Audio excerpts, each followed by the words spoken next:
हाँ जी, तो overhead of stack होता है इसके अंदर। जैसे कि स्टैक में रखने में थोड़ा ज़्यादा टाइम लगता है। जैसे मान लीजिए आपका कोई सामान है जो अलमारी के ऊपर वाले फ्लोर पे पड़ा है, तो ऊपर वाले रैक से निकालने के लिए टाइम लगेगा। ऐसे ही स्टैक में डेटा रखने में टाइम लगता है, पर जो आइट्रेशन होता है ये स्टैक का यूज़ नहीं करता है, तो ये रिकर्जन से फास्टर होता है। तो आपने इनके डिफरेंस समझे कि रिकर्जन के अंदर फंक्शन यूज़ होता है, विदाउट रिकर्जन लूप यूज़ करता है। रिकर्जन में कोड छोटा होता है, विदाउट रिकर्जन में कोड बड़ा होता है, ठीक है। और रिकर्जन के अंदर मेमोरी की ज़्यादा रिक्वायरमेंट होती है, विदाउट रिकर्जन में मेमोरी रिक्वायरमेंट कम होती है। इसमें मेमोरी की रिक्वायरमेंट क्यों ज़्यादा होती है? क्योंकि हर डेटा जाके स्टैक में सेव होता है। यहाँ पे स्टैक का कंसेप्ट नहीं होता है, इसलिए लेस मेमोरी रिक्वायरमेंट होती है। बट जो मेन डिफरेंस है वो डिफरेंस है कि रिकर्जन में फंक्शन यूज़ होता है और आइट्रेशन में लूप्स यूज़ होते हैं। Is this clear? रिकर्जन का मतलब जब फंक्शन अपने आप को कॉल करता है तो उसे रिकर्जन कहते हैं।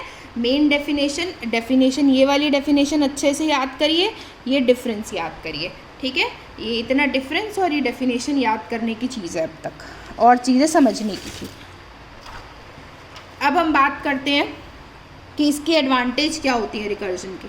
अगर हम अब एडवांटेज ऑफ रिकर्जन पे बात करेंगे तो रिकर्जन के अंदर एडवांटेज क्या है कि इसके अंदर अननेसेसरी कॉलिंग ऑफ फंक्शन हम अवॉइड कर सकते हैं।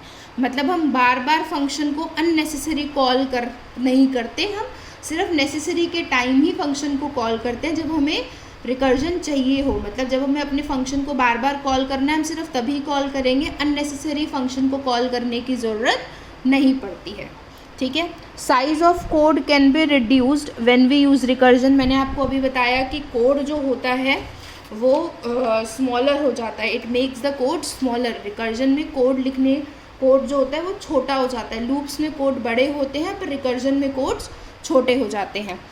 और तीसरा एडवांटेज क्या है कि ये प्रॉब्लम को डिवाइड कर देता है same problem of sub type में, hence replace complex nesting code. इसके अंदर आपको याद हो जब मैंने आपको लूप्स पढ़ाया था तो लूप्स में नेस्टेड लूप का कंसेप्ट होता है, पर रिकर्जन में नेस्टिंग का कंसेप्ट नहीं होता है, ठीक है। रिकर्जन नेस्टिंग के कंसेप्ट को ईजी बना देता है, ठीक।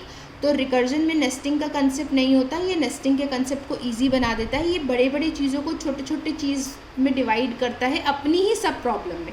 मैंने आपको बताया ना कि रिकर्जन क्या होता है कि when the problem is defined in terms of itself, जब वो अपने आप में ही डिफाइन होती है तो उसे हम रिकर्जन कहते हैं। तो वो प्रॉब्लम को सेम प्रॉब्लम में अपने सब, मतलब it is use to divide the problem into same problem of sub type.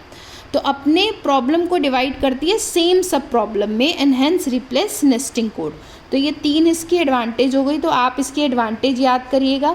इसके डिसएडवांटेज क्या होती है? स्पेस कॉम्प्लेक्सिटी बढ़ जाती है। अभी मैंने आपको बताया कि ये यूज़ करती है स्टैक के कंसेप्ट को। स्टैक के कंसेप्ट में आपको मैंने बताया कि स्टैक में थोड़ा एक्सेस करना मुश्किल होता है, स्टैक के लिए ओवरहेड लगता है, तो इसीलिए स्पेस कॉम्प्लेक्सिटी ज़्यादा होती है। मैंने आपको बताया कि रिकर्जन में डेटा कहाँ सेव होता है? स्टैक में, और स्टैक में ओवरहेड ज़्यादा होता है। अगर ओवरहेड ज़्यादा होगा तो स्पेस कॉम्प्लेक्सिटी भी ज़्यादा होगी। स्पेस कॉम्प्लेक्सिटी का मतलब स्पेस मतलब मेमोरी, मतलब मेमोरी को रखने के लिए कॉम्प्लेक्सिटी इसके अंदर ज़्यादा होती है, ठीक। अच्छा जी, दूसरा सबसे बड़ा डिसएडवांटेज है रिकर्जन का, ये सबसे बड़ा क्या कि solution is always logical and it is very difficult to trace that. Solution जो होता है ना वो हमेशा लॉजिकल होता है। लॉजिकल कहने का मतलब है कि रिकर्जन का जो भी सॉल्यूशन होगा ना वो बहुत ज़्यादा सोचना पड़ता है, मतलब उसके अंदर ना एक फॉर्मूला डिज़ाइन करना पड़ता है। रिकर्जन में एक फॉर्मूला डिज़ाइन करना पड़ता है